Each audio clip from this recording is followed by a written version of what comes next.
It is late in the Second Era, a time of war, as the empire of Tiber Septim sweeps through the kingdoms of Tamriel in a glorious bid for conquest. Septim is opposed on all sides, but never more fiercely than by Hammerfell, the ancestral home of the Redguards. The High King of Hammerfell, Thasard II, resists the Imperial invasions even as he sees other kingdoms crumble. Until at last, without warning and surprisingly devoid of court treachery, death takes its full measure. With its High King dead, Hammerfell is crippled, plunging into a bloody civil war between the crowns, fighting for their homeland's continued sovereignty, and the forebears, who have finally accepted the Emperor's rule. The crowns, led by the heir to Thasard, Prince Ator, are continually victorious, spilling the blood of the forebears across Hammerfell's sands. From his seat of power in the port city of Stros M'Kai, Prince Ator slowly reunites his father's unraveled kingdom.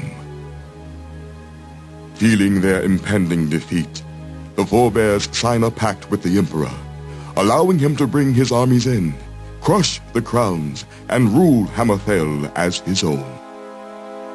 Tiber Septim's armies prove too much for the proud Redguard crowns. Tiber Septim sends his best commander, Lord Richten, to Stros M'Kai to close the grip on Prince Ator and the crowns. The prince rallies his forces for one last stand. Knowing that Hammerfell's sovereignty is at stake, the crown forces match the might of the Empire, meeting them in the harbor of Stros M'Kai for the final battle. The fighting is fierce. Lord Richten, having seen the prince's victories at sea before, decides to bring his last resource to the fore. The dragon, Nathalilagus, proud jewel of the Imperial crown. Ator commands his archers to ready their weapons, but is struck down himself by Richten's assassin, felled by an arrow whose poison spreads too fast. Ator's wizard attempts to save the prince, but the dragon ends his magic and the crown's hope for victory in a single fiery breath. Having conquered the crowns, the Emperor's forces claim rule over all of Hammerfell. Imperial garrisons are stationed at every city, and Richten himself is named provisional governor of Stros M'Kai. Months pass. The Redguards of Hammerfell, both crown and forebear, learn to live under the new Imperial rule, and Tiber Septim extends his reach into the rest of Tamriel. It is only through fate that any of this will come to concern our hero, Cyrus, a Redguard who long ago left Hammerfell to wander the borderlands of the Empire. Krimje, Cyrus, eto verwakecher okodor. Let's make this short, Sarathra. I've got work to do. Sitio. I leave with Duardine's men in an hour. Renrigi intnor. Oko o Imperial ja. Iko pofam rotot velk. You should know you got me the job. Tragir. Sratra kol kotero to Hammerfell. Boshe in rot. The seal is broken. Sratra warregat. Yeah, I bet you were. Nuko Duadin. Sratra X. Sratra X Kail. Izara. Rolita dek kaudor. I need a ship.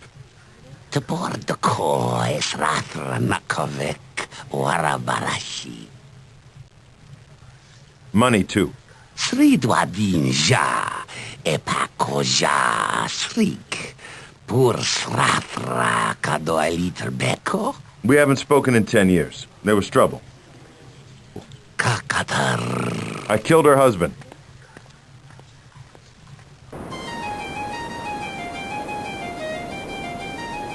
Hammerfell's prodigal son, Cyrus, returns to the province of his birth.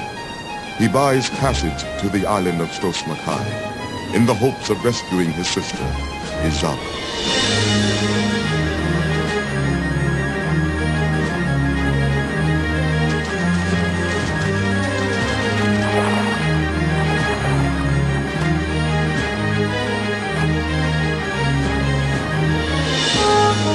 Get below is what the pilot said to the wet-eared knaves before him. The Restless League is claiming this cargo, Said the other with cruel clarity.